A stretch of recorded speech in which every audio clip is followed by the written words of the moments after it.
دا زندگی دا کله موړ کله نهر وي سړی، دا زندگی د کله موړ کله نهر وي سړی، خو غوره دا چې حوصله کې برابر وي سړی، چې د غصې په وخت انا د خپلو خپو لاندې کړي.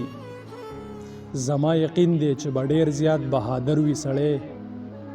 د هغه زړه نه هغه وخت کې یو الله خبر وي چې مور یې مړه وي او د کوره مسافر وي سړی، چې وي بېوسه او د صبر یې ماده ختم شي، چې وي بېوسه او د صبر یې ماده ختم شي، انجام یې دا وي چې د ځان سره په شر وي سړی. په ابتدا کې دې د مینې نه سخونه غستی، په ابتدا کې دې د مینې نه سخونه غستی، که درته پته وي نو ټول او تر وي سړی.